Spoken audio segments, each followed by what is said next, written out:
ትሑታን አንድን ነገር የሚያደርጉት ለታይታ አይደለም፣ ለእግዚአብሔር ክብርና ለሰዎች ጥቅም ያደርጋሉ እንጂ ለመታየት ፈልገው ትሑት ሰው ለመታየት ፈልጎ ትሕትናን በተግባር አይገልጥም። ትሕትና በልብ ነው። ትሕትና የልብ ነው። ሰዎች ምን ይላሉ? እኔ ባልኖር ይሄ ቸርች አይሆንም፣ እኔ ባልኖር ይሄ መስሪያ ቤት አይሆንም፣ እኔ ባልኖር ይሄ ጉዳይ አይቀጥልም ነበረ።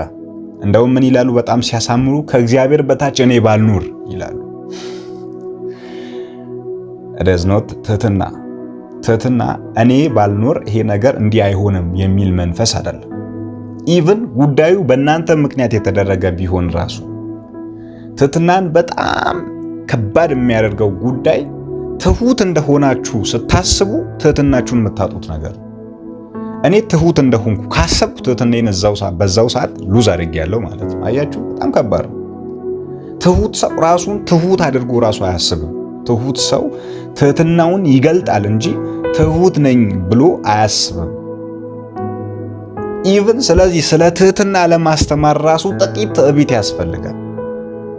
ቢኮዝ ትሑት ሳይሆኑ ስለ ትሕትና ማስተማር በራሱ ስለሚከብድ ማለት ነው። ግን ያው ካለማወቅ ማወቅ ስለሚሻል ብናውቀው ይሻላል በሚል ነው እንጂ ትሕትና በጣም ቢግ ዲል ነው። ትሕትና የመንፈስ ቅዱስ ፍሬ ነው። ሰዎች መንፈስ ቅዱስን በውስጣቸው ሲሞሉ የሚገለጥባቸው የመጀመሪያው ባህሪ ትሕትና ነው።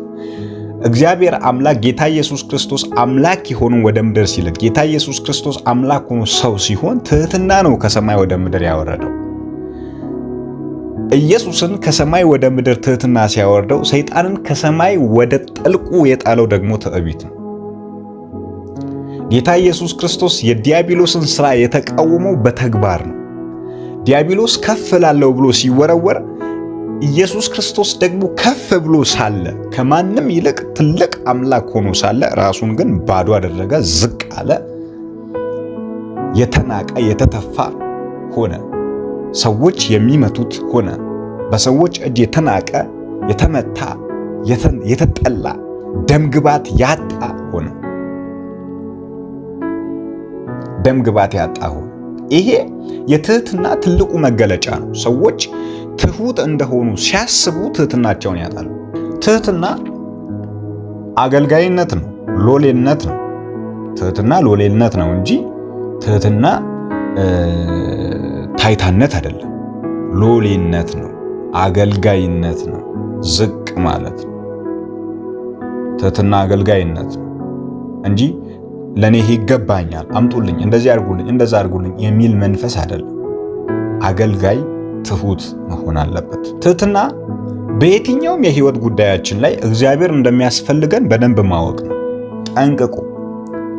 በእኛ በህይወት ጉዳይ ላይ እግዚአብሔር በደንብ እንደሚያስፈልገን ማወቅና መረዳት አለብን። እኛ ለኛ ብቁ ነን የሚል አስተሳሰብ፣ እኛ ሁሉን ማድረግ እንችላለን የሚል አስተሳሰብ፣ እኛ ከሰዎች የተሻልን ነን የሚል አስተሳሰብ፣ እኛ ከሌሎች እንልቃለን እንበልጣለን የሚል አስተሳሰብ የትሕትና መገለጫ አይደለም። ስለዚህ ይሄ የትሕትና ትርጉም ነው። ሁላችንም በዚህ የትሕትና ማዕቀፍ ውስጥ ገብተን መኖር እንድንችል እግዚአብሔር ይርዳን።